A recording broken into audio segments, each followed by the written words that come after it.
Good morning, good afternoon या good evening, जिस भी वक्त आप ये वीडियो देख रहे हैं। तो बच्चों, ये वही वीडियो है जिसके बारे में मैंने आपको कल बताया था। अब हम चैप्टर वाइज टॉप क्वेश्चंस को डिस्कस करेंगे जो सीबीएसई एग्जाम 2026 यानी साइंस के एग्जाम में आने वाले सबसे ज्यादा प्रोबेबल क्वेश्चंस है।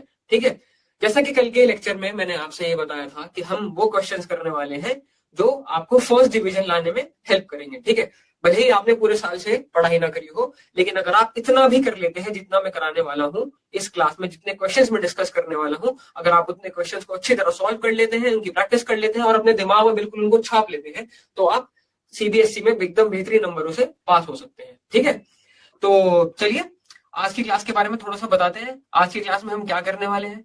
आज की क्लास में हम क्या करने वाले हैं? Guaranteed questions for 2026। ठीक है, तो जैसा कि कल मैंने आपको एक छोटा सा हिंट दिया था लेक्चर खत्म करते हुए कि हम बहुत ही आसान आसान टॉपिक्स हमने उठाए हैं सारे के सारे चैप्टर से। एक चैप्टर हमने छोड़ा है जो कि थोड़ा डिफिकल्ट चैप्टर था, इसलिए हम उस चैप्टर को नहीं कर रहे हैं। बाकी के चैप्टर्स हमने सारे रखे हैं और उनमें से कुछ 14, 10, 6 मात्र, मतलब हैंड पिक बहुत ही कम क्वेश्चन है, बिल्कुल चुनिंदा क्वेश्चन हमने रखे हैं। ठीक है, आज की क्लास में हम डिस्कस करने वाले हैं लाइट रिफ्लेक्शन एंड रिफ्रैक्शन और human I and the colourful world. 6 question इसमें रखे हैं और 5 क्वेश्चन हमने इसमें रखे हैं। ठीक है, तो बच्चों ये 6 क्वेश्चन जो लाइट में है और 5 क्वेश्चन जो ह्यूमन आई में है, अगर आप ये टोटल 11 क्वेश्चन बहुत अच्छे तरीके से प्रिपेयर कर लेते हैं ना, तो ये दोनों चैप्टर आपके बिल्कुल अच्छे तरीके से तैयार हो जाएंगे और आपको फिर इनमें कुछ भी पढ़ने की जरूरत नहीं पड़ेगी। ठीक है, पिछले 3 साल के पेपर का एनालिसिस किया है, उनको निचोड़ के ये क्वेश्चंस निकाले गए हैं। ठीक है ना, तो ये क्वेश्चंस बहुत ज्यादा आसान, सिंपल और आपको एग्जाम में अच्छे नंबर लाने के में बहुत ज्यादा मदद करने वाले हैं। ठीक है ना, तो चलिए फिर आज का लेक्चर शुरू कर लेते हैं। हम अपने पहले चैप्टर के साथ जो है लाइट, उसके 6 क्वेश्चन देखेंगे।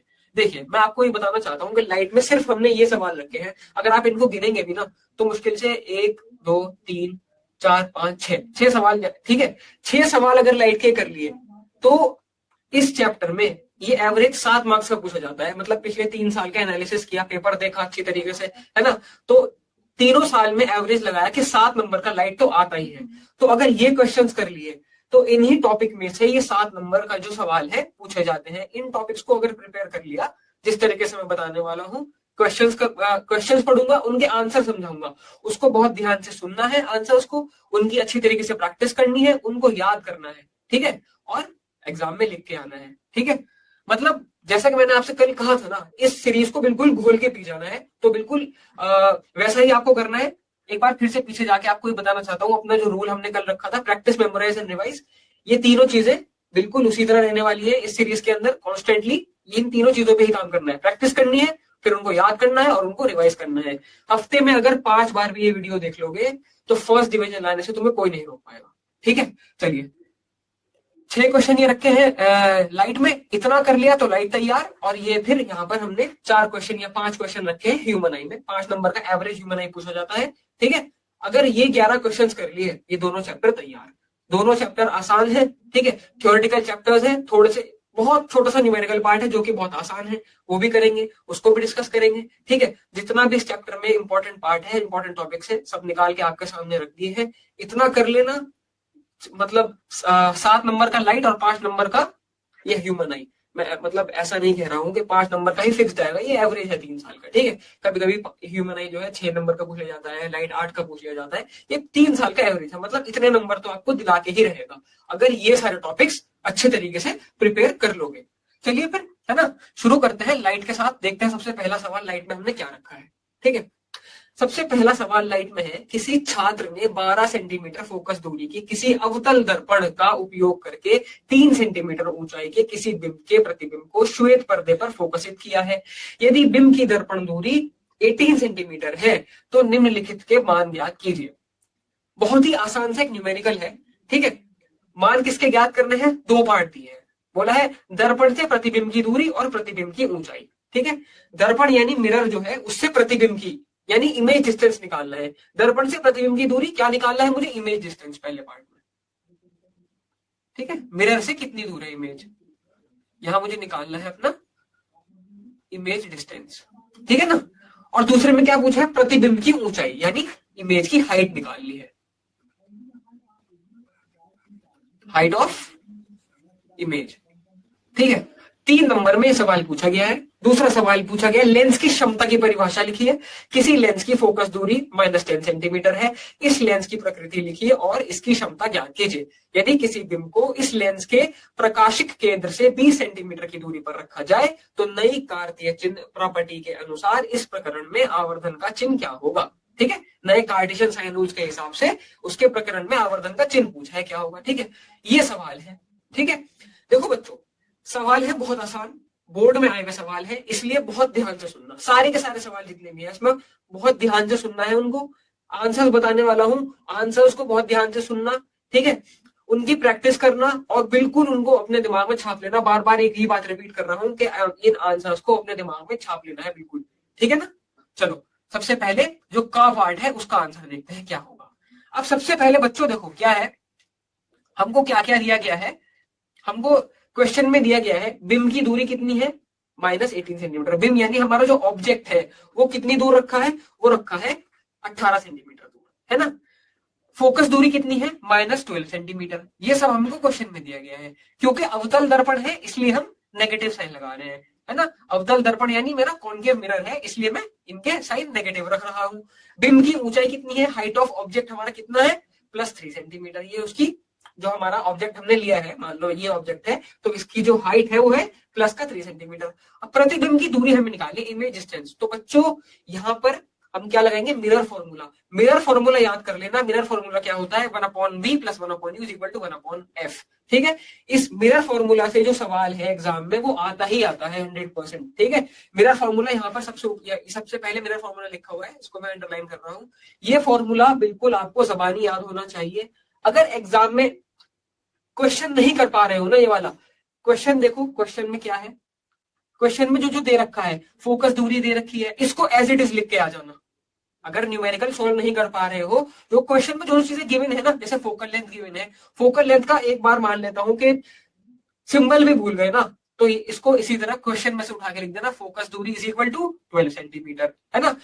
अवतल दर्पण है ना, तो ऊपर लिख देना अवतल दर्पण के लिए। अगर साइन भी लगाना भूल जाते हो नेगेटिव वाला, तो सबसे पहले ऊपर लिख देना क्वेश्चन में से उठा के अवतल दर्पण के लिए फोकस दूरी कितनी है, 12 सेंटीमीटर। ठीक है, और यहाँ पर क्या लिखा है, उपयोग करके 3 सेंटीमीटर ऊंचाई के किसी बिंब, हमें ऑब्जेक्ट की डिस्टेंस दे रखी है तो बिंब की ऊंचाई यहीं से उठा लेना, क्वेश्चन में से वहां पे लिख देना 3 सेंटीमीटर, है ना। फिर दर्पण से दूरी इसी तरह। अगर इनके सिंबल्स भी भूल जाते हो ना, तो इस तरीके से क्वेश्चन में से उठा के इनकी वैल्यूज लिख देना, बिल्कुल देखकर क्वेश्चन में से। फॉर्मूला याद कर लेना। मिरर फॉर्मूला क्या है हमारा, 1/v + 1/u = 1/f। ये फॉर्मूला बिल्कुल अच्छे तरीके से याद कर लेना, है ना। हमको क्वेश्चन अगर याद नहीं आ रहा है एग्जाम में किस तरह मुझे सॉल्व करना है, तो क्वेश्चन में से अपना देख देख के सारी की सारी चीजें लिख देना। बिंब की दूरी, सिंबल याद नहीं आ रहे तो सिंबल भी मत लिख के आना, कोई बात नहीं अगर याद नहीं आ रहे। वैसे तो याद रख लेना, बहुत आसान सी चीज है, लेकिन अगर बाय चांस याद नहीं आते हैं तो इसी तरह क्वेश्चन में से देख देख के u = -18 सेंटीमीटर उठा के लिख दिया, बिंब की दूरी इतनी है, फोकस दूरी इतनी है ना। अवतल दर्पण के लिए हम बात कर रहे हैं। मिरर फॉर्मूला याद करना है, 1/v + 1/u = 1/f। ये बिल्कुल भी नहीं भूलना है। मेरा फॉर्मूला याद करके जाओ, ये इक्वेशन लिख के आ जाना। अगर आगे का सॉल्व भी नहीं कर पाओगे तो इस पे भी नंबर मिल जाएंगे। ठीक है ना। 3 नंबर का सवाल है। अब देखो मैंने किया क्या, मुझे क्या निकालना था, प्रतिबिंब की दूरी, यानी मुझे इमेज डिस्टेंस निकालना था कि इमेज मेरी कितनी दूर बनेगी मिरर से। ठीक है, तो इमेज डिस्टेंस को मैं, प्रतिबिंब की दूरी को मैं डिनोट करता हूं स्मॉल v से। स्मॉल v निकालना है, फॉर्मूला लगाया मैंने, मेरा फॉर्मूला लिख दिया सबसे पहले, दर्पण सूत्र से formula as it is copy कर दिया, है ना। याद करा वो जो मेरा फॉर्मूला था। अब मैं इसको अकेला कर लूंगा, 1/v को, इसको अकेला करूंगा, 1/u उधर प्लस में है, ये उधर जाके माइनस में हो जाएगा। ठीक है ना, बिल्कुल बेसिक, ये हम क्लास 8 में जो सीख के आए थे अपना वही वाला रूल यहाँ पे लगेगा। 1/u को मैं उधर भेज दिया, यहाँ प्लस का था, राइट हैंड साइड पे जाके माइनस का हो जाएगा। अब 1/v मेरा अकेला हो गया, 1/f, f मुझे क्वेश्चन में रखा है। अब क्या करना है, 1 एज इट इज लिखा रहेगा, f की जगह उसकी वैल्यू पुट कर देना। ठीक है ना, f कितना था, -18 सेंटीमीटर। ठीक है, देखो मैंने यहाँ पे इसकी वैल्यू पुट कर दी, सॉरी f कितना था, -12 सेंटीमीटर था ना, तो मैंने f की जगह -12 लिख दिया, u की जगह मैंने -18 लिख दिया, और ये माइनस एज इट इज आ गया। अब क्या होगा, माइनस माइनस प्लस हो जाएंगे, इन दोनों का एलसीएम ले लेंगे। एलसीएम लेके 36 मेरा एलसीएम आया इसका, तो 1/v मेरा बराबर आया माइनस का 1/36 की, और जब मैं ऊपर से 1 हटाऊंगा तो ये वाला 1 भी हट जाएगा, तो v मेरा बराबर आ जाएगा -36 सेंटीमीटर। यानी जो इमेज की दूरी होगी वो होगी 36 सेंटीमीटर फ्रॉम द, कहां से, दर्पण से, यानी जो प्रतिबिंब है वो दर्पण के सामने 36 सेंटीमीटर की दूरी पर बनेगा, जैसा कि यहाँ पे देख सकते हो पहले पार्ट का उत्तर। अब मेरे से पूछी है प्रतिबिंब की ऊंचाई। प्रतिबिंब की ऊंचाई यानी h डैश मुझे निकालना है ना। अब मुझे क्या दे रखा है क्वेश्चन के अंदर, मुझे बिंब की ऊंचाई दे रखी है, यानी ऑब्जेक्ट की ऊंचाई दे रखी है, जो मैंने क्वेश्चन में से देख के लिखी थी, ये रही +3 सेंटीमीटर, है ना। इसका फॉर्मूला लगा देंगे। आवर्धन सूत्र से क्या होगा, h dash upon h dash by h is equal to minus का v अपॉन u, मैग्निफिकेशन का जो फॉर्मूला होता है उसके बराबर रख दिया मैंने इसको। ठीक है, यहाँ पर क्या करोगे, h डैश तुमको निकालना है, h तुम्हें दे रखा है, h को उधर भेज दोगे, h यहाँ पे डिवीजन में है, उधर जाके मल्टीप्लीकेशन में हो जाएगा।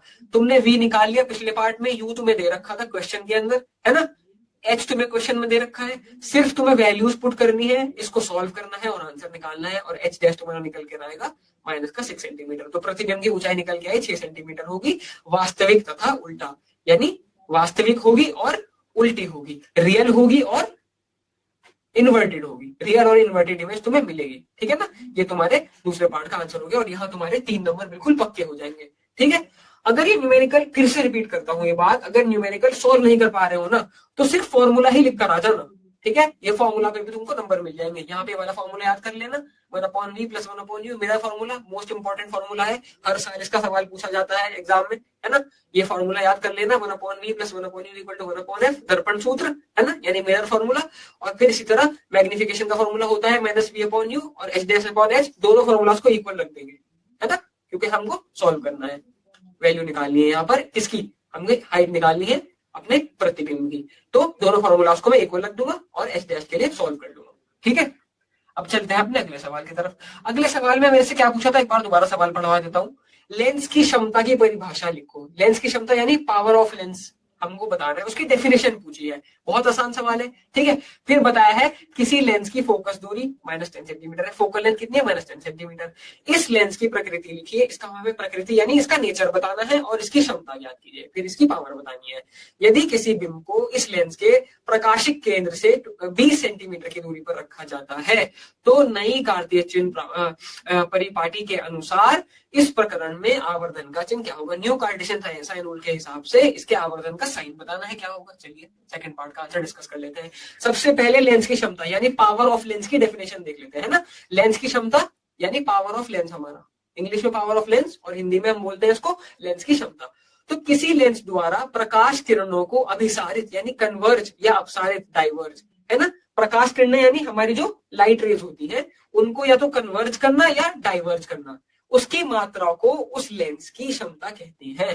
ठीक है, किसको कहते हैं, मतलब किसी भी लेंस की प्रकाश किरणों को अभिसारित यानी कन्वर्ज करना या फिर डाइवर्ज करने की मात्रा यानी लिमिट को उस लेंस की क्षमता कहते हैं। मात्रा यानी आप कैपेसिटी भी मान सकते हैं, यहाँ पर उसकी जो कैपेसिटी होती है किसको, प्रकाश किरणों को अभिसारित करना या फिर अपसारित करना, या तो उनको कन्वर्ज करना या उनको डाइवर्ज करने की जो उसकी मात्रा या कैपेसिटी होती है उसको लेंस की हम पावर कहते हैं। ये लेंस की फोकस दूरी मीटर में का व्युत्क्रम होती है। जो लेंस की जो फोकस दूरी है, फोकल लेंथ जो होती है लेंस की, उसका व्युत्क्रम यानी उसका रेसिप्रोकल होती है। जो पावर ऑफ लेंस है उसका फॉर्मूला क्या होगा, 1/f। बहुत इजी फॉर्मूला है, याद रख लेना। पावर ऑफ लेंस का फॉर्मूला क्या है, फोकल लेंथ का रेसिप्रोकल यानी 1/f। ठीक है, पावर ऑफ लेंस मेरी कितनी होगी, 1/f, ये होगा मीटर में। इसका SI मात्रक, इसकी SI यूनिट जो होगी वो होगी डायोप्टर, जिसको हम डिनोट करते हैं कैपिटल D से। ठीक है बच्चों, ये बात बहुत ध्यान से याद रखनी है। SI यूनिट लिख देना, डेफिनेशन लिख देना, नंबर पक्के हो गए यहाँ पर। ठीक है, 3 नंबर का सवाल था, 1.5 नंबर तुम्हें खाली डेफिनेशन और SI यूनिट लिखने के लिए ही मिल जाएगा। बाकी का 1.5 नंबर का तुम्हारा न्यूमेरिकल है, बहुत ही आसान न्यूमेरिकल है। ठीक है, ये जो तुमने यहाँ पे फॉर्मूला याद किया है ना 1/f, उसी फॉर्मूले को यूज करके तुम इसका न्यूमेरिकल करना है। ठीक है, चलो अब देख लेते हैं। लेंस की प्रकृति और क्षमता, नेचर और पावर बतानी है लेंस की। चलो देख लेते हैं कि क्या है इसकी पावर और क्षमता। क्वेश्चन में दे रखा है कि लेंस की फोकस दूरी कितनी है, +10 सेंटीमीटर। धनात्मक मान क्योंकि उत्तल लेंस दर्शाता है, धनात्मक मान है क्योंकि पॉजिटिव वैल्यू है क्योंकि उत्तल लेंस दर्शाता है। उत्तल लेंस हमारा कौन सा हो गया, कॉन्वेक्स लेंस। कॉन्वेक्स लेंस है इसलिए पावर जो है पॉजिटिव हो गई। ठीक है, तो f जो है मेरा 10 सेंटीमीटर रखा था, इसको मैं मीटर में कन्वर्ट कर लूंगा, है ना। मीटर में मैंने कन्वर्ट कर लिया 10 सेंटीमीटर को, ये हो गया मेरा 0.1 मीटर। अब इसकी मुझे पावर निकालनी है, यही फॉर्मूला जो ऊपर याद करके आया था 1/f, अगर f मीटर में है तो, है ना। एफ क्योंकि मेरा मीटर में आ गया तो 1/0.1, तो लेंस की क्षमता निकल के आई मेरी। इसको सॉल्व करने के बाद प्लस का 10 डायोप्टर। अब इसका जो नेचर है, चूंकि फोकस दूरी धनात्मक है, क्योंकि हमारी फोकल लेंथ वो पॉजिटिव है, तो ये उत्तल लेंस यानी कॉन्वेक्स लेंस होगा। अगर ये नेगेटिव होती तो हमारा ये कॉनकेव लेंस हो जाता, यानी अवतल लेंस हो जाता। अब क्योंकि धनात्मक है, पॉजिटिव है, तो इसका मतलब ये जो मेरा लेंस है ये कॉन्वेक्स लेंस है।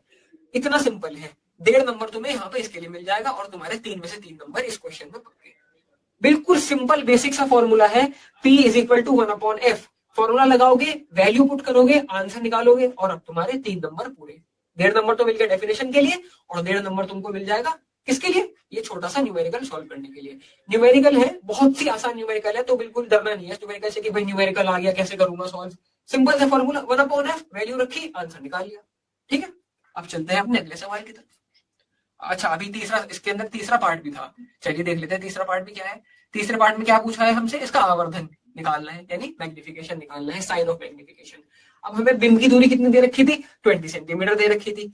फोकल लेंथ कितनी थी मेरी, 10 सेंटीमीटर। तो 2f मेरा किसके बराबर हो जाएगा, ये हो जाएगा मेरा 20 सेंटीमीटर। इसका अर्थ है बिंब उत्तल लेंस के वक्रता केंद्र 2f1 पर रखा है। इस स्थिति में प्रतिबिंब वास्तविक, उल्टा और समान आकार का बनता है। वास्तविक और उल्टे प्रतिबिंब के लिए आवर्धन m ऋणात्मक होता है। जो हमारा मैग्निफिकेशन है उसके लिए क्या होगा, ये होगा उसके लिए पॉजिटिव। ठीक है ना। और क्योंकि हमारी जो फोकल लेंथ थी वो थी 10 सेंटीमीटर, अब है ना, तो 2f हमारा कितना हो जाएगा, 2f मेरा हो जाएगा 20 सेंटीमीटर। तो क्या है इसका अर्थ, इसका अर्थ ये होगा कि जो उत्तल लेंस का जो वक्रता केंद्र है वो 2f1 पर रखा है। ठीक है ना। इस स्थिति में जो वक्रता केंद्र है 2f1 उस पर रखा है ना, वस्तु जो है 2f1 पर रखा है। इस स्थिति में क्या होगा, प्रतिबिंब हमारा वास्तविक होगा, रियल मतलब वास्तविक यानी रियल होगा, यहाँ पे लिख देता हूं, रियल होगा, उल्टा यानी इन्वर्टेड होगा और समान आकार का बनेगा, same size of the object, है ना, समान आकार यानी same size of the object.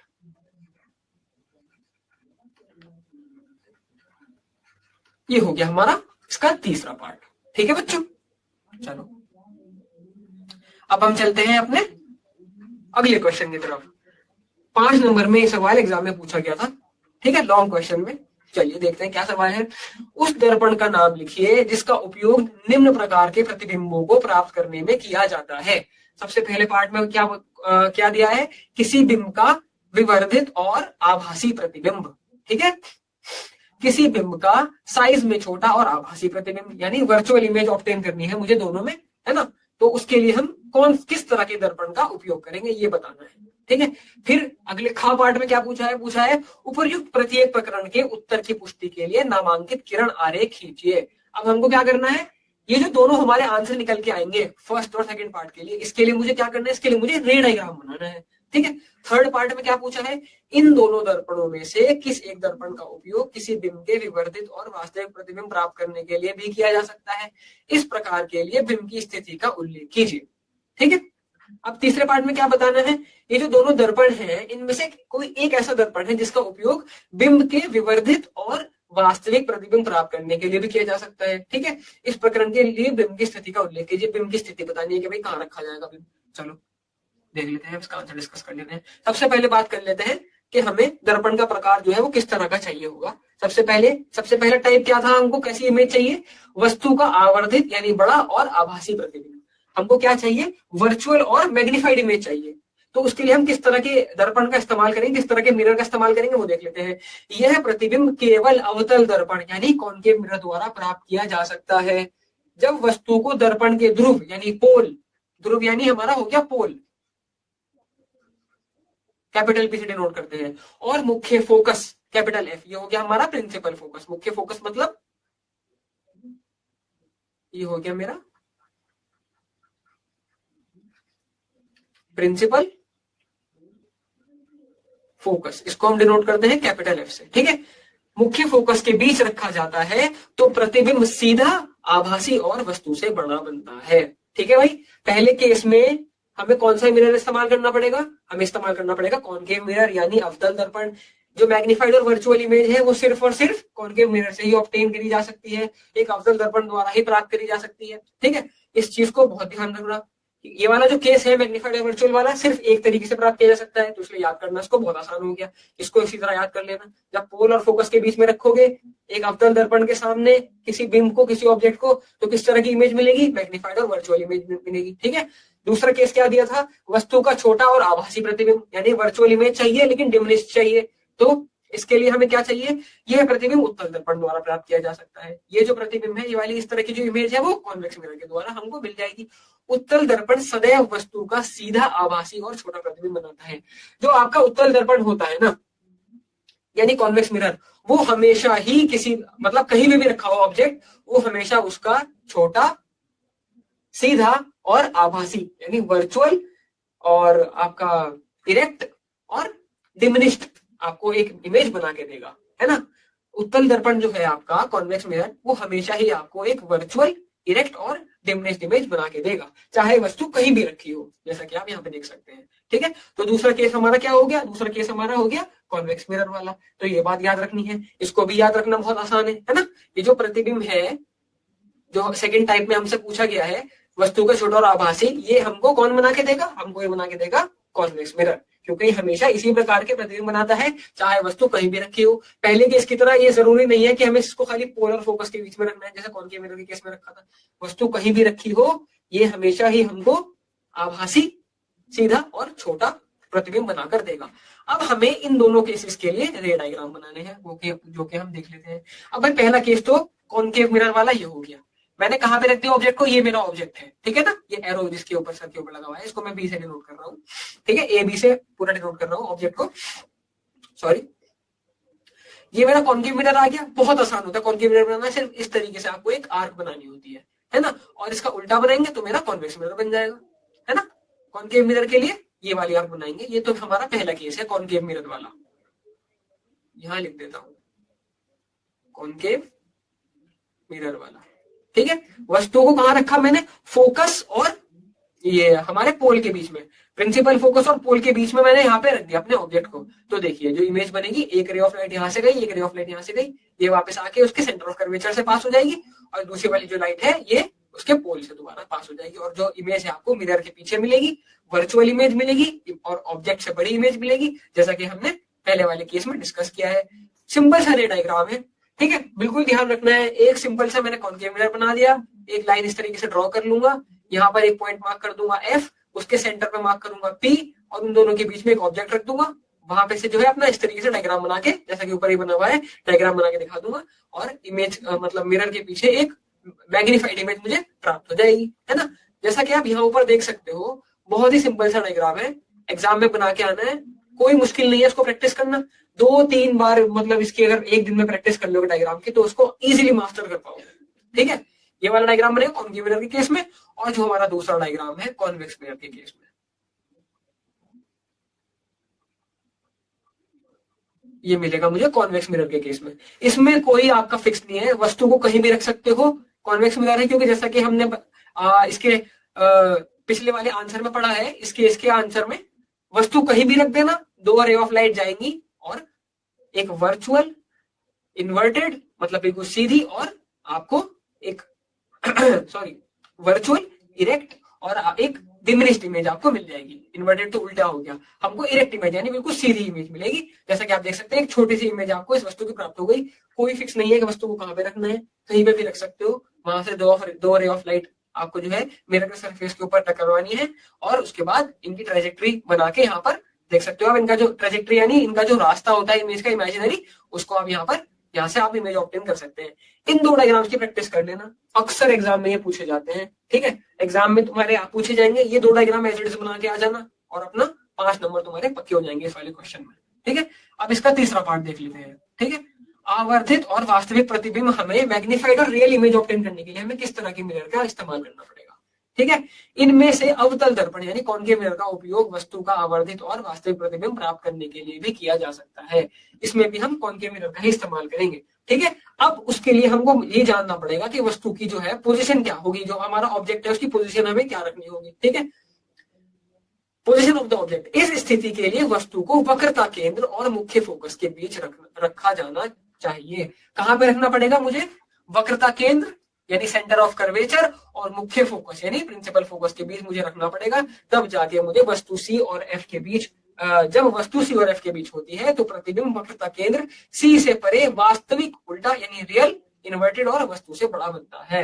Real बनेगी इमेज, इन्वर्टेड होगी और मैग्निफाइड इमेज आपको ऑब्टेन हो जाएगी। ठीक है, कब होगी ये वाली इमेज ऑब्टेन? जब आप कहां पे रखोगे वस्तु को? उसके वक्रता केंद्र यानी सेंटर ऑफ कर्वेचर और प्रिंसिपल फोकस के बीच रखोगे। ठीक है, ये हो गया, ये एक स्पेशल केस है, इसको भी मतलब आपको मेमोराइज करना है, इसकी प्रैक्टिस करनी है और you are good to go. ठीक है ना, ये वाला आंसर कंप्लीट होता है हमारा, यहाँ पर आसान सा आंसर है। ठीक है, देखो ज्यादातर हमारा क्या है ना, साइंस का जो हमने क्वेश्चंस उठाए हैं, जो सीबीएसई का पैटर्न देखते हैं पिछले 3 साल का, तो काफी सारा पार्ट है जो हमारा थ्योरी वाला ही एरिया कवर कर लेता है ना। इतना न्यूमेरिकल में हमें घुसने की जरूरत है भी नहीं। ठीक है, क्योंकि न्यूमेरिकल जो भी हमने यहाँ पे उठा के रखे हैं ना, वो बिल्कुल इजी वाले न्यूमेरिकल्स रखे हैं। ठीक है, जिसमें आपको करने में कोई प्रॉब्लम नहीं होगी, बेसिक फॉर्मूला वैल्यू पुट करिए, आंसर निकाल लिया। ठीक है, तो इसी तरह बिल्कुल इसको प्रैक्टिस करना, इसको याद करना और अपना ये वाला आंसर लिख के आ जाना एग्जाम में। चलो अगला प्रश्न देख लेते हैं। अगला प्रश्न हमारा है प्रकाश के अपवर्तन के 2 नियम लिखिए। ठीक है, और दूसरा 2 नंबर में पूछा गया। ठीक है, अथवा किसी माध्यम के निरपेक्ष अपवर्तनांक यानी रिफ्रैक्टिव इंडेक्स की परिभाषा लिखिए। कोई प्रकाश किरण निर्वात से अपवर्तनांक 1.5 के कांच में प्रवेश करती है। कांच में प्रकाश की चाल ज्ञात कीजिए। निर्वात में प्रकाश की चाल 3 × 10⁸ मीटर पर सेकेंड है। ठीक है, और फिर इसका बी पार्ट में क्या पूछा है? कोई बिंब 15 सेंटीमीटर फोकस दूरी के किसी अवतल लेंस के प्रकाशिक केंद्र से 30 सेंटीमीटर दूरी पर स्थित है।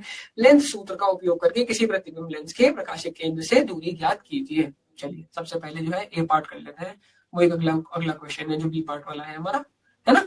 ये एक अगला अलग क्वेश्चन है और ये एक अलग क्वेश्चन है। ये 2 नंबर में पूछा गया था, ये भी 2 नंबर में पूछा गया था सवाल। ठीक है, सबसे पहले 24th वाला जो यहाँ पर मार्क हुआ है पेपर में हमने उठाया है, उसको डिस्कस कर लेते हैं। चलिए देखते हैं। सबसे पहले हमें क्या पूछा था? हमको 2 नियम पूछे थे, किसके? रिफ्रैक्शन ऑफ लाइट के, यानी प्रकाश के अपवर्तन के 2 नियम।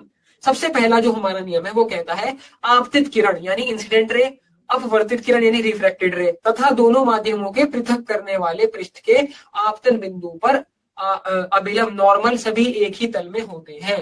ठीक है, क्या बताया गया? इंसिडेंट रे, रिफ्लेक्टेड रे तथा दोनों माध्यमों को पृथक करने वाले पृष्ठ के आपतन बिंदु पर अभिलंब यानी नॉर्मल सभी एक ही तल में होते हैं, यानी एक ही प्लेन में होते हैं। इंसिडेंट रे, रिफ्रैक्टेड रे और नॉर्मल एक ही प्लेन में होते हैं। ये तो हमारा पहला नियम हो गया रिफ्रैक्शन का। ठीक है, इसको बिल्कुल इसी तरह याद कर लेना है, बिल्कुल रट लेना है नियम को। ठीक है, क्योंकि नियम है तो इसमें आगे पीछे कुछ नहीं करना, एज इट इज रट के इसको बिल्कुल लिख के आ जाना है वहां पे एग्जाम में। दूसरा नियम क्या है?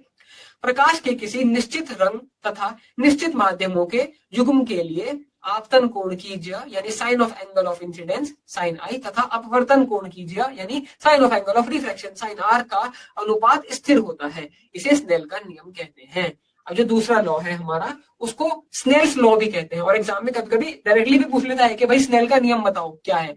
तो स्नेल के नियम में भी यही वाली डेफिनेशन लिख के आनी है पूरी प्रकाश की, नंबर 2 वाली। ठीक है, जो सेकंड लॉ है हमारा रिफ्रैक्शन का, वही एज इट इज लिख कर आ जाना है स्नेल के नियम में भी, और उसका फॉर्मूला लिख के आ जाना है sine I upon sine R is equal to constant. ठीक है, ये हमारा स्नेल के नियम का फॉर्मूला है, sine I upon sine R is equal to constant. ये लिख के आ जाना, और अगर स्नेल का लॉ पूछा जाता है तो इसका सेकंड पॉइंट लिख के आ जाना खाली, और अगर लॉज ऑफ रिफ्रैक्शन पूछे जाते हैं तो ये दोनों पॉइंट याद करके लिख के आने हैं। ठीक है ना। अब इसके बी पार्ट पे आ जाते हैं। बी पार्ट क्या था भाई हमारा? बी पार्ट था हमारा कोई बिंब 15 किसी माध्यम के निरपेक्ष अपवर्तनांक की परिभाषा लिखी, रिफ्रैक्टिव इंडेक्स की परिभाषा पूछी है, एब्सोल्यूट रिफ्रैक्टिव इंडेक्स की, और उसका एक छोटा सा क्वेश्चन दिया है। चलो देख लेते हैं। सबसे पहले एब्सोल्यूट रिफ्रैक्टिव इंडेक्स की डेफिनेशन देख लेते हैं क्या है। जब माध्यम एक निर्वात वैक्यूम या वायु हो तो माध्यम 2 का अपवर्तनांक निर्वत के सापेक्ष माना जाता है। इसे उस माध्यम का निरपेक्ष अपवर्तनांक कहते हैं। ठीक है ना। तो एब्सोल्यूट रिफ्रैक्टिव इंडेक्स की डेफिनेशन मैंने क्या बताई? जब माध्यम एक निर्वात यानी वैक्यूम या वायु हो, जब एक मीडियम तो वैक्यूम हो या वायु हो, हवा हो, है ना, तो माध्यम 2 का अपवर्तनांक निर्वात के सापेक्ष माना जाता है। ये जो हमारा मीडियम 2 है उसका जो अपवर्तनांक है, रिफ्रैक्टिव इंडेक्स है, वो निर्वात के सापेक्ष माना जाता है। इसे उस माध्यम का निरपेक्ष अपवर्तनांक कहते हैं। यानी एब्सोल्यूट रिफ्रैक्टिव इंडेक्स का फॉर्मूला मेरा क्या होगा? वायु में प्रकाश की चाल अपॉन माध्यम में प्रकाश की चाल, C/V, है ना। इसको मैं इस तरीके से भी लिख सकता हूँ, NM = सी अपॉन वी। ये मेरा किस चीज का फॉर्मूला है? एब्सोल्यूट रिफ्रैक्टिव इंडेक्स का। आंकिक प्रश्न का हल, जो हमें न्यूमेरिकल दिया गया था उसका हल देख लेते हैं क्या है। अब हमें क्वेश्चन में ही दे रखा है रिफ्रैक्टिव इंडेक्स ऑफ ग्लास कितना है? 1.5। उसमें निर्वात में प्रकाश की चाल यानी स्पीड ऑफ लाइट कितनी है? वो है 3 × 10⁸ मीटर पर सेकंड। ये हमको पता ही है। अब हमें क्या ज्ञात करना है? कांच में प्रकाश की चाल। कांच में जो है हमको क्या निकालनी है? प्रकाश की चाल निकालनी है, speed of light in glass. ठीक है, तो सबसे पहले फॉर्मूला, यहाँ पे सबसे पहले फॉर्मूला लिख दूंगा, ng is equal to c upon v. Same formula, ng is equal to c upon v. Formula याद करना है, रिफ्रैक्टिव इंडेक्स का बेसिक फॉर्मूला है ng is equal to c upon v. ठीक है, सॉरी एक मिनट, इसको यहाँ बॉक्स में डाल देता हूँ फॉर्मूला को। ये फॉर्मूला बिल्कुल अच्छे तरीके से याद करना है। ये फॉर्मूला लगाओगे, ng is equal to c upon v, इसमें वैल्यू रख दोगे। देखो एनजी तुम्हें क्वेश्चन में दे रखा था, है ना, निरपेक्ष अपवर्तनांक 1.5 लिख दिया। सी तुम्हें क्वेश्चन में दे रखा था, स्पीड ऑफ लाइट, है ना, इन वायु या वैक्यूम में तुम्हें दे रखी थी, है ना, तो वो भी तुमने लिख दी। वी तुम्हें निकालना था। अब मुझे क्या करना है? वी को अकेला कर लूंगा। तो जब वी को अकेला करूंगा तो यहाँ देख सकते हो वी मेरा बराबर किसके आ जाएगा? 3 × 10⁸, क्योंकि वी यहाँ डिवाइड में था, उधर जाके मल्टीप्लाई में, और ये मल्टीप्लाई में था तो ये इधर आके डिवाइड में चला गया। ये डिवाइड करेंगे इसको और मेरा यहाँ से वी की वैल्यू निकल के आएगी 2 × 10⁸ मीटर पर सेकंड। सिंपल सा फॉर्मूला बेस्ड न्यूमेरिकल है, कोई इसके अंदर रॉकेट साइंस नहीं लग रही है, कोई और कॉन्सेप्ट नहीं मिलना है कि भाई एक चीज निकालनी है उससे दूसरी चीज निकालनी है। सब कुछ क्वेश्चन में दिया हुआ है। ठीक है, जैसे मैंने पहले न्यूमेरिकल में बताया था, अगर ये सॉल्व नहीं कर पा रहे हो तो क्वेश्चन में गिवन है ना, वही जाके नोट करके, वही नोट करके आ जाना, ये और ये नोट करके आ जाना। एग्जामिनर तुम्हें इस पे भी 1 नंबर दे देगा। ठीक है, फॉर्मूला लिखे आना एज इट इज। अगर वैल्यूज पुट नहीं कर पा रहे हो, फॉर्मूला तो देखो याद करके जाओगे, है ना, तो फॉर्मूला लिख के आ जाना, उस पर भी तुमको नंबर मिल जाएगा। ठीक है ना, मतलब कहने का ये है कि कोई भी क्वेश्चन ब्लैंक नहीं छोड़ना है। अगर नहीं आ रहा ना कुछ भी, फॉर्मूला ही भूल गए हो, तो क्वेश्चन ही एज इट इज नोट करिए ना, क्वेश्चन के नीचे थोड़ा आगे पीछे करके उसको। ठीक है, लेकिन ब्लैंक छोड़ना मत बिल्कुल भी, कोई भी सवाल, सारे के सारे सवाल। कल ही के लेक्चर में बताया था ना, सबसे इंपॉर्टेंट रूल क्या है? सबसे इंपॉर्टेंट रूल है मेरा अटेम्प्ट ऑल क्वेश्चंस, जो अनिवार्य है। ठीक है, सारे क्वेश्चन अटेम्प्ट करने हैं जो कि कंपलसरी है, तो इसीलिए कोई भी क्वेश्चन छोड़ के नहीं आना है। और मैंने तुम्हारे लिए बहुत सिंपली ब्रेक डाउन कर दिया है क्वेश्चंस को, तो वही ट्रिक है, 5 बार देखोगे हफ्ते में तो तुम्हें भी ये क्वेश्चन बिल्कुल रट जाएंगे और अपना एग्जाम में इनको बिल्कुल स्मूथली कर पाओगे। तो इसलिए अच्छे तरीके से प्रैक्टिस करते रहो इसकी। चलो अगले प्रश्न की तरफ चलते हैं। अगला पार्ट हमारा क्या है? ये जो है ये भी 2 नंबर में पूछा गया था। ये जो वहां पे हमारा बी पार्ट था ना, ये वाला प्रश्न, उसका सॉल्यूशन है। क्या है भाई प्रश्न? देख लेता हूँ। कोई बिंब 15 सेंटीमीटर फोकस दूरी के किसी अवतल लेंस के प्रकाशिक केंद्र से 30 सेंटीमीटर दूरी पर स्थित है।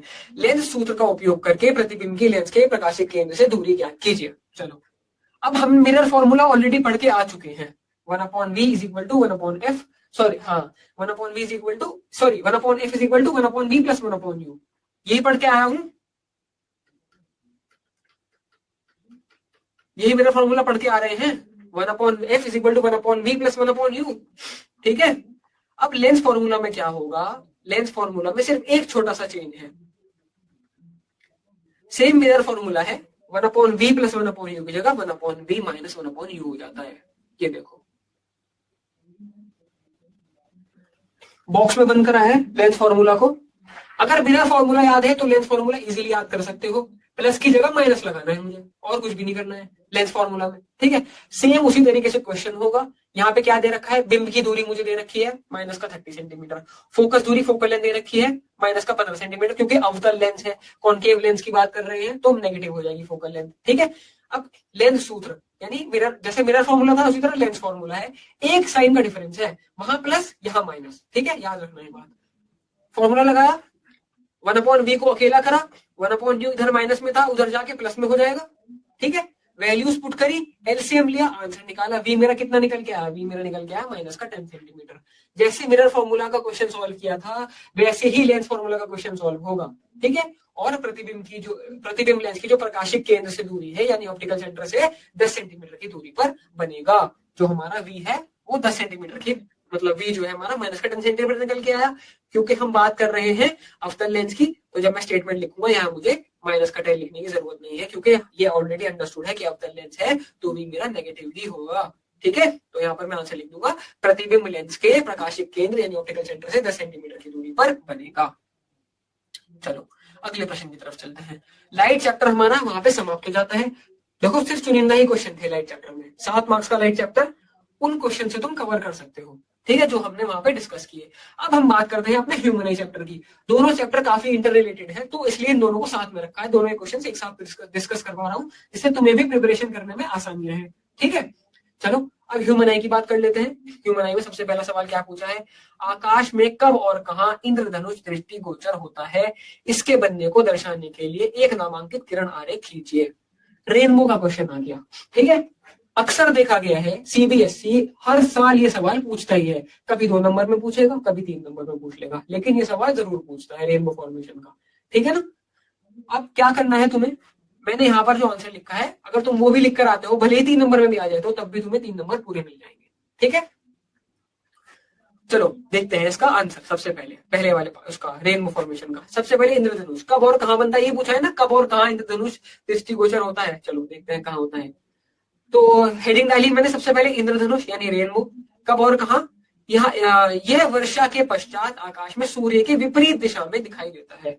जब बारिश बंद हो जाती है, बारिश बंद होने के बाद सूरज की उल्टी यानी सन की अपोजिट डायरेक्शन में दिखाई देता है, जो हमारा रेनबो होता है। ये याद कर लेना, रेनबो कहां दिखाई देता है, वर्षा होने के बाद यानी बारिश होने के बाद सूरज के विपरीत यानी सन की अपोजिट डायरेक्शन में तुम्हें दिखाई देगा। निर्माण प्रक्रिया कैसे बनता है, ठीक है, चलो ये देख लेते हैं। ये वायुमंडल में उपस्थित वर्षा की सूक्ष्म बूंदों द्वारा सूर्य के प्रकाश के परिपेषण यानी डिस्पर्जन के कारण बनता है। पानी की बूंदें छोटे प्रिज्म की भांति कार्य करती है। एक छोटा सा बेसिक एक्सप्लेनेशन दिया है। होता क्या है, जब बारिश बंद हो जाती है तो जो एटमॉस्फेयर में मॉइस्चर रह जाता है, पानी की बूंदें रह जाती है ना, उस पे जब सूरज की किरणें टकराती है उसके पीछे की साइड, बूंदों के पीछे की साइड, तो वो क्या होता है, वहां परिपेषण द्वारा जो है वो एक प्रिज्म की तरह काम करने लगती है। ठीक है, मतलब डिस्पर्जन जैसे प्रिज्म करता है ना, जब प्रिज्म के ऊपर व्हाइट लाइट डालोगे तो 7 कलर्स में स्प्लिट हो जाती है वो व्हाइट लाइट, उसी तरह जो सूरज से आने वाली व्हाइट लाइट है, जब वो पानी की बूंदों के पीछे की ओर हिट करती है, तो जब वो पानी की बूंदों से बाहर निकलेगी तो 7 रंगों में बट के निकलेगी। वो 7 रंग मेरे कौन से होते हैं, 7 रंग होते हैं मेरे विबग्योर। ठीक है, ये चीज याद रखना, विबग्योर यानी violet, indigo, blue, green, yellow, orange, red, ये मेरे 7 कलर हैं। ठीक है, जब पानी की बूंद पे हिट करेगी क्या, सूर्य की प्रकाश की किरण, तो डिस्पर्जन द्वारा 7 रंगों में जो है वो स्प्लिट हो जाएगी, है ना। पानी की बूंदे जो है वो छोटे प्रिज्म की तरह, जो पानी की बूंदे हैं हमारे वायु में मौजूद, वो एक प्रिज्म की तरह काम करेंगी और 7 रंगों में स्प्लिट हो जाएंगी। अब इसका किरण आरेख दिखा देता हूं, देखो इस तरीके से, ये पानी की बूंद है, तो इस सूर्य का प्रकाश इस तरीके से हिट करेगा जाके, ठीक है, और जब ये अंदर से जाके इस पे हिट करेगी और वापस बाहर निकलेगी ना, तो ये देखो ये 7 रंगों में स्प्लिट होकर निकल रही है, violet, indigo, blue, green, yellow, orange, red, तुम यहाँ पे देख सकते हो, सबसे ऊपर बैंगनी रंग और सबसे नीचे लाल रंग हमारा। इस तरीके से तुम्हें ये सिंपल सा डायग्राम बना के आना है। ठीक है, अपना ये डायग्राम बना के दिखा देना, वहां पे पानी की बूंद कुछ भी नहीं है इस डायग्राम में, तो बेसिक सी लेबलिंग कर देना कि भाई सूर्य का प्रकाश पानी की बूंद पे हिट कर रहा है, उसके अंदर से वापस से वो अपना वापस उसके अंदर हिट करके बाहर निकल रही है, बैंगनी और लाल, और ये सारे के सारे कलर वहां पे दिखा देना। ठीक है, सिंपल सा डायग्राम तुमको बना के आना है। अब हमसे क्या पूछा है, प्रकाश का प्रकीर्णन किसे कहते हैं, स्वच्छ आकाश नीला क्यों प्रतीत होता है। 2 सवाल पूछे एक नंबर के, 2 नंबर का सवाल है, 1 नंबर मिलेगा इसके लिए। प्रकाश का प्रकीर्णन किसे कहते हैं, स्कैटरिंग। दूसरा सवाल है स्वच्छ आकाश नीला क्यों प्रतीत होता है, मतलब जो क्लियर स्काई है वो ब्लू क्यों प्रतीत होता है, ये बताना है। चलो देखते हैं, सबसे पहले स्कैटरिंग ऑफ लाइट की बात कर लेते हैं। वायुमंडल में उपस्थित धूल, धुएं के कणों या वायु के अणुओं द्वारा प्रकाश का सभी दिशाओं में फैलना प्रकाश का प्रकीर्णन कहलाता है। ठीक है भाई, जो हमारा एटमॉस्फेयर है उसमें मौजूद जो धूल है, डस्ट है, या धुएं के कण यानी जो स्मोक है उसके पार्टिकल, है ना, या वायु के अणुओं द्वारा यानी हवा के जो आपके अणु हैं उन द्वारा प्रकाश सभी दिशाओं में फैलना, प्रकाश का सभी दिशाओं में फैलना, मतलब इन तीनों चीजों द्वारा जो हमने लिस्ट करी है यहाँ पर, और भी हो सकती है, फिलहाल हमने 3 लिस्ट करी है, 1-2 और हो सकती है, जाना ही नहीं वहां पे, मुझे जो 3 लिखी है वो याद कर लेता हूँ। ठीक है, वायुमंडल में उपस्थित धूल पहली, धुएं के कण दूसरी, और तीसरी क्या हो गई मेरी, तीसरी हो गई मेरी वायु के अणु द्वारा। ठीक है, इन सभी के द्वारा प्रकाश का सभी दिशाओं में फैल जाना क्या कहलाता है, प्रकीर्णन यानी स्कैटरिंग, इसको हम कहते हैं स्कैटरिंग। तो ये हो गया यहाँ पर 1 नंबर पक्का मेरा, स्कैटरिंग की डेफिनेशन लिखने पे। दूसरे सवाल में क्या पूछा है कि स्वच्छ आसमान वह नीला क्यों दिखाई देता है, चलो बात कर लेते हैं इसकी। वायुमंडल में वायु के अणुओं और अन्य सूक्ष्म कणों का आकार दृश्य प्रकाश की तरंग दैर्ध्य से छोटा होता है। तरंग दैर्ध्य यानी वेवलेंथ, ठीक है। जो हमारा स्वच्छ आकाश है, साफ आसमान जो है, वो नीला क्यों दिखाई देता है उसकी बात कर रहे हैं। वायुमंडल में वायु के अणुओं द्वारा, जो हवा के जो अणु होते हैं और अन्य सूक्ष्म कणों का आकार जो है वो दृष्टि प्रकाश की तरंग दैर्ध्य से छोटा होता है। जो दृष्टि प्रकाश है हमारा, जो मतलब हमारा जो दृष्टि प्रकाश, मतलब समझ गए ना, दृष्टि यानी हो गई हमारी जो विजन है, उसकी जो लाइट होती है दृष्टि प्रकाश, उसकी तरंग दैर्ध्य से छोटा होता है। दृष्टि प्रकाश की विजन की तरंग दैर्ध्य यानी मतलब जो उसकी वेवलेंथ होती है उससे छोटा होता है ना। ये कण कम तरंग दैर्ध्य वाले प्रकाश है, जैसे नीला को लाल रंग या अधिक तरंग दैर्ध्य की अपेक्षा अधिक प्रबलता से प्रकीर्णित करते हैं। ये कण क्या करते हैं, जिस कलर की जो वेवलेंथ है वो कम होगी, उस जो कि मतलब मिनिमम होगी, जो कि ब्लू है ना, उसको लाल रंग यानी जिसकी मैक्सिमम वेवलेंथ है उसकी कंपैरिजन में अधिक प्रबलता से प्रकीर्णित स्कैटर करते हैं। मतलब कम वेवलेंथ वाले को ज्यादा स्कैटर करते हैं, यानी ब्लू को ज्यादा स्कैटर करते हैं। प्रकीर्णित हुआ यही नीला प्रकाश हमारी आंखों तक पहुंचता है, जिससे आकाश नीला दिखाई देता है। अब क्योंकि यही स्कैटर हुआ है सबसे ज्यादा, है ना, अणुओं द्वारा, इसीलिए सबसे कम वेवलेंथ वाला ब्लू, इसीलिए हमारी आंखों को जो आकाश है वो नीला दिखाई देता है। ये 3 पॉइंट लिख के आ जाना और तुम्हारे नंबर पूरे पक्के इस आंसर में, ठीक है। सिंपल सा रूल वही, पीएमआर, प्रैक्टिस मेमोराइज रिवाइज, इस क्वेश्चन के ऊपर बिल्कुल कंप्लीटली फिट बैठता है। कंप्लीटली थ्योरेटिकल, याद करके जाओगे, लिख के आ जाना, पूरे नंबर कंफर्म। बात कर लेते हैं अगले प्रश्न की। 3 नंबर का सवाल पूछा गया है, मानव नेत्र की समंजन क्षमता की परिभाषा लिखिए, ठीक है। पावर ऑफ अकोमोडेशन के बारे में पूछा है। समंजन की प्रक्रिया के प्रमुख भूमिका निभाने वाले नेत्र के भाग का नाम लिखिए और व्याख्या कीजिए कि क्या होता है जब मानव नेत्र किसी निकट स्थिति बिंब तथा दूरस्थ बिंब को फोकसित करता है। चलिए बात कर लेते हैं। सबसे पहले डेफिनेशन किसकी लिखनी है, पावर ऑफ अकोमोडेशन की। पावर ऑफ अकोमोडेशन यानी नेत्र की समंजन क्षमता। सबसे पहले डेफिनेशन पूछिए, डेफिनेशन बता देता हूं। नेत्र लेंस की फोकस दूरी में परिवर्तन करके दूर तथा पास की वस्तुओं को रेटिना, है ना, दृष्टि पटल हमारा जो होता है, इसको इंग्लिश में भी लिख सकते हो।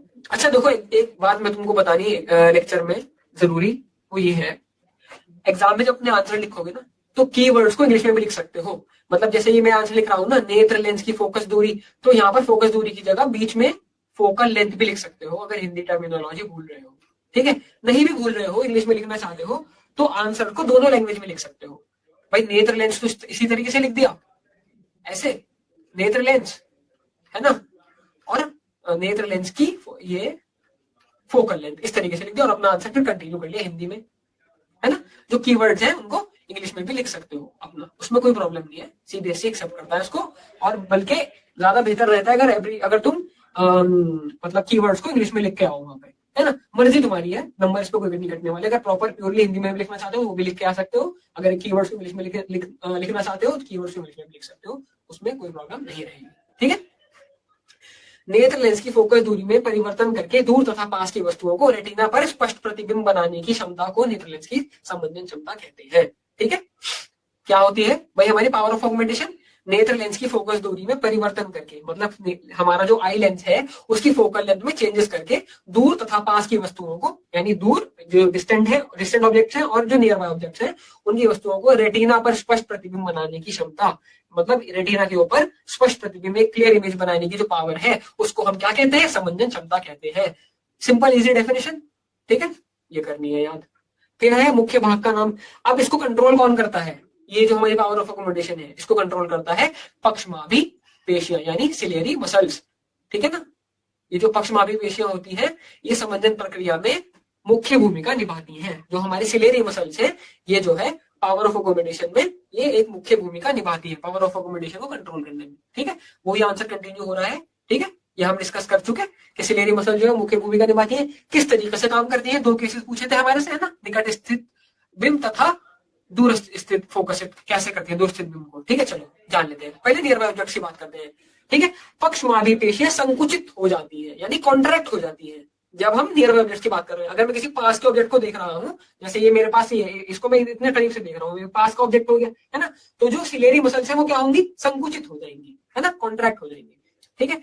नेत्र लेंस मोटा और अधिक उत्तल थिकर एंड मोर कॉन्वेक्स हो जाता है। जो हमारा नेत्र लेंस है, आई लेंस है, वो थोड़ा सा मोटा हो जाएगा, है ना, अधिक मतलब ज्यादा मोटा हो जाएगा नॉर्मल नॉर्मल उससे। अगर मैं किसी डिस्टेंट ऑब्जेक्ट को देखो उसके कंपैरिजन में पास से देख रहा हूं तो नेत्र लेंस मोटा हो जाएगा और अधिक उत्तल यानी मोर कॉन्वेक्स हो जाता है। तीसरी बात है फोकस दूरी कम हो जाती है, डिक्रीज हो जाती है, जिससे निकट की वस्तु का स्पष्ट प्रतिबिंब रेटिना पर बनता है। फोकल लेंथ कम हो जाती है जिसकी वजह से जो हमारा पास का ऑब्जेक्ट है उसका क्लियर इमेज रेटिना पर बन जाता है। ठीक है ना। बात कर लेते हैं दूर की वस्तुओं की। दूर की वस्तुओं में क्या होगा, पक्षवायु पेशियां शिथिल हो जाती है। अगर मैं दूर की वस्तु की बात कर रहा हूं, जैसे कोई ये जो ऑब्जेक्ट है मेरा, ये मैंने काफी दूर को रख दिया है ना, कुछ इस तरीके से।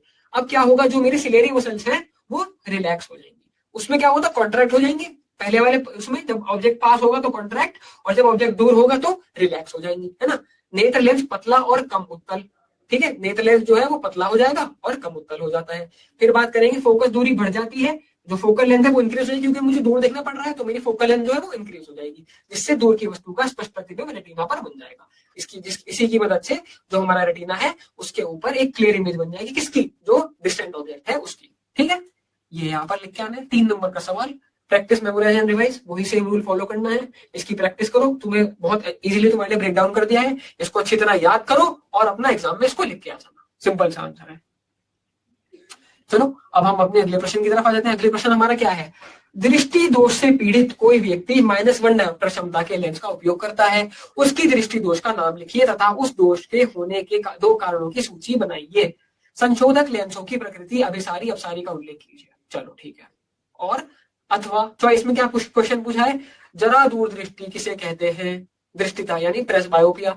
इस दृष्टि दोष के संशोधन के लिए उपयोग किए जाने वाले लेंसों के प्रकार का नाम लिखिए। इन लेंसों के ऊपरी भाग की प्रकृति, अभिसारी अपसारी का उल्लेख कीजिए। ठीक है भाई, चलो 2 सवाल पूछे गए हैं। अब बच्चों ये जो सवाल है ना ह्यूमन आई से, ये लगभग हर साल ही पूछा जाता है।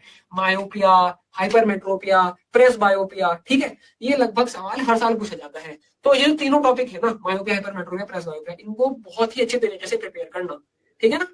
किसी साल मायोपिया पूछेगा, किसी साल आपसे हाइपरमेट्रोपिया पूछेगा। ठीक है, मायोपिया का एग्जैक्टली अपोजिट होता है हाइपरमेट्रोपिया, तो इसलिए अगर कोई एक आंसर में डिस्कस कर लूंगा तो उसका उल्टा भी अगर लिख के आ जाओगे तो वो हाइपरमेट्रोपिया हो जाएगा। अभी बताऊंगा डिस्कस करने में आंसर के कैसे करना है। चलो पहले 25 का ये पार्ट देख लेते हैं।